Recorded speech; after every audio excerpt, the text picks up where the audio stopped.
David is here. He's kind of an expert on the Meowsic. Yeah.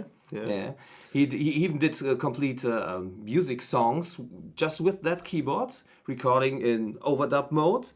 And I wanted to ask David just to give us a quick runner of the wonderful Meowsic keyboard. David.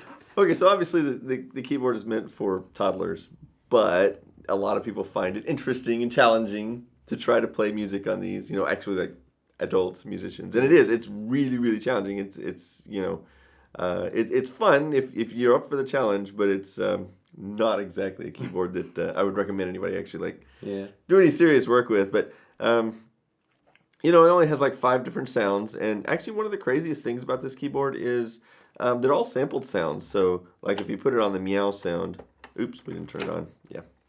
So that's actually a human saying meow meow meow into a microphone. It's not even a real cat sound. But the crazy thing is the piano doesn't even sound very realistic. It actually sounds like some kind of 1980s FM or something. It's FM-ish, like yeah. It doesn't even have a real piano sound. But the bells aren't too bad. It's got an organ and a banjo. I don't know why they picked that, but those are the only sounds it makes that you can play up here. It's 2-voice polyphonic, so you can play up to 2 notes at a time. I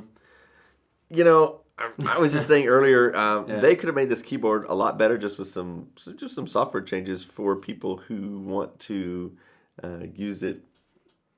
On stage or something like that. For one, they could give you some kind of audio output because it has no audio output. Anyone who wants to use these has to take it apart, solder in some stuff, and you get some audio output.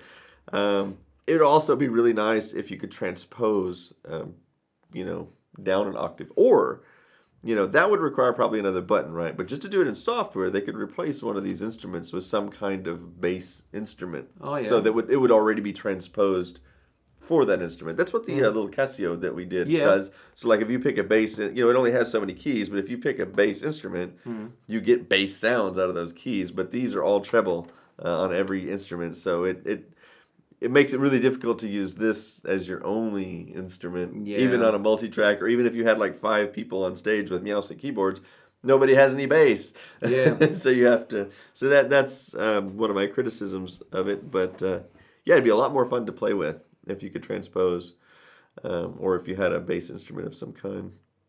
Also, these keys up here on the end, well, it looks nice having a little smiley cat face. Yeah, these little keys up here are really, really hard to play. Yeah, hard to play them at all. And even these are hard to play because the keys are so long in the middle. Yeah. But the black keys are all the same. Yeah. And so when you're down here, it's like it's kind of hard to reach up to grab the black keys. It's quite a challenge, but a lot of people have fun playing with it. It's a typical example of form over function. Yeah. And I'm sure the target audience is probably just going to go... Yeah, so what's the point in... so I'm sure they weren't really trying to please people like me with the design. Yeah. But, maybe. If the... Stop. And it beeps. And it's the nose of the cat, actually. So what to stop then? Oh, it's if you play one of the built-in songs. It's to stop that. And you can also play songs. Kitty songs! Wow! And what if can you temper adjust those songs? No, because they're just one big huge sample. It's just like playing an MP3 that's built in.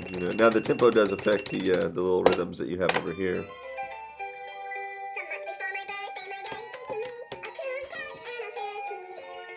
Actually, I didn't know that you could do that, but it's actually just changing the frequency. Yeah, it's just pitching the whole thing up and down. I never tried using the tempo on that. Oh, it's a sad cat song now. Well, I learned something new. I never tried using the tempo on the samples. I didn't think that it would do anything. Well, that's pretty cool. We discovered something new here. Yeah. New territory. Unless it's new firmware, maybe. Yeah. New firmware for the Meowsic keyboard, version 2.1. Yeah. If you leave it on for a while, it starts purring. Does it? Yeah. Oh, that's too nice. I love a good purr. It takes like 5 or 10 minutes and then it'll Yeah, start well, purring. Yes. I guess we will be running out of time by then. And then the last thing would be the rhythm section, I presume. Is this? Yeah. That's what with slow. Yeah. Okay, and all cool And rhythms, you can, all the cool rhythms you know. You can pull this out and sing to it if you want. Record it. Yeah. Testing. And then you play it back?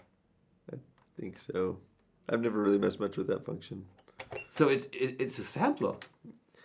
Yeah. Of some kind. Or maybe it's just...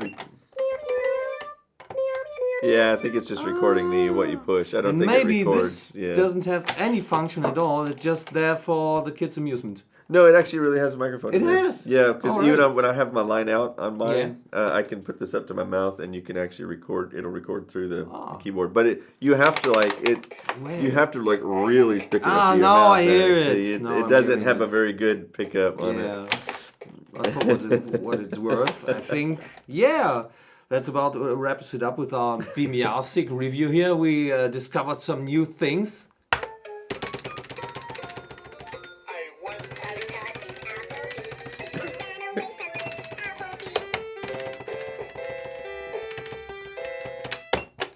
And which...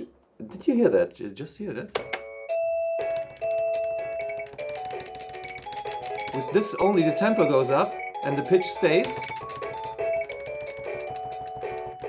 And with this the whole pitch and the tempo goes down. So this is playing from the internal sound, I presume. Yeah. And this is just a big old sample there. Right. Wow, the Meowsic keyboard. Boys and girls, that's something to get. Well, thank you so much, David, for giving us a quick rundown on the Meowsic. No problem. And, well, okay, that's about it. Just leaves us here, and I will say thank you, David, again. All right. Okay, and bye for now.